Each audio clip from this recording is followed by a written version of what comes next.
നമസ്കാരം, വീഡിയോയിലേക്ക് എല്ലാവർക്കും സ്വാഗതം. ചെമ്പോത്ത് പോകുന്നുണ്ടോ? ചെമ്പോത്ത് പോട്ടെ, കുണിയിട്ട് പോണ്.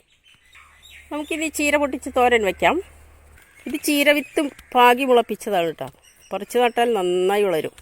പറിച്ച് നട്ട് ചാണകപ്പൊടി ഇട്ട് കഴിഞ്ഞാൽ ഒരു മാസം കൊണ്ട് നമുക്ക് ചീരകൾ പൊട്ടിച്ചെടുക്കാം. അങ്ങനെ എല്ലാ ദിവസവും നനച്ചു കൊടുക്കുകയാണെങ്കിൽ നമുക്കെന്നും ചീര പറിച്ച്. ഇതെന്ത് ചീരയാ? ഇതാണ് ചെമ്പട്ടി ചീര. ചെമ്പട്ടി ചീരയോ? ഇത് ഒരെണ്ണം നമുക്ക് വിത്തിന് വെക്കാം, എന്നിട്ട് ഇത് നമുക്ക് കട്ട് ചെയ്ത് കറി വെക്കാം. അപ്പം ചീര കട്ട് ചെയ്യാൻ പോകാണ് കേട്ടോ.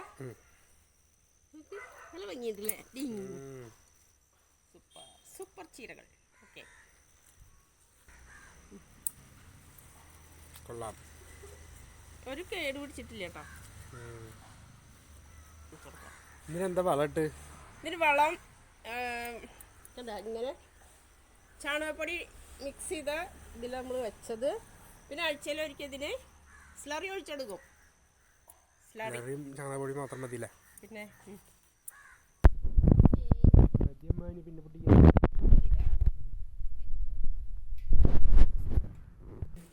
അപ്പോൾ നമ്മുടെ ചീര കട്ട് ചെയ്തിട്ടുണ്ട്. തോരൻ വയ്ക്കാം. കുറച്ച് വെളിച്ചെണ്ണ ഒഴിച്ചു കൊടുക്കാം. കടുകും ഉഴുന്നും പരിപ്പും മിക്സ് ചെയ്തിട്ട് കൊടുക്കാം. കടുക് പൊട്ടിയിട്ട് ഉള്ളിലേക്ക് കൊടുക്കാം. കുറച്ച് വേപ്പില ഇടാം.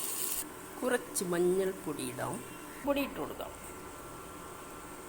ഉപ്പ്, കല്ലുപ്പ്. ഇനി നമ്മുടെ ചീര അങ്ങോട്ട് കൊടുക്കാം. തണ്ട് ഭാഗമാണ് കേട്ടോ ഇട്ടത്. കുറച്ച് വെള്ളം ഒഴിച്ചിട്ട് കേട്ടോ, ഉപ്പ് ശരിയാക്കും. ഇനി നമുക്ക് ചീരയിലിടാം. അങ്ങനെ നമ്മുടെ തോരൻ റെഡിയായി. കോഴിമുട്ടയും ചീരക്കറി. ഓക്കെ, ഞാൻ ഫുഡ് കഴിക്കാൻ പോവാണ്. രണ്ടരക്ക് പോന്നോളാം. ചീര, മുളക്, ഉള്ളി, ഓംപ്ലേറ്റ്. ഇതെന്താ ചെറുത്? ഇത് ഉണ്ണിയപ്പച്ചട്ടിയിൽ ഉണ്ടാക്കിയതാണ്. നന്നായിണ്ടല്ലേ? കഴിച്ചോക്ക്. അപ്പൊ താട്ടാ, ടേസ്റ്റ് ഉണ്ടാ? സൂപ്പർ ടേസ്റ്റ് ഉണ്ട്. ബില്ലൂസിന് തരാടാ. പ്ലേറ്റ് എടുത്തിട്ട് വാ.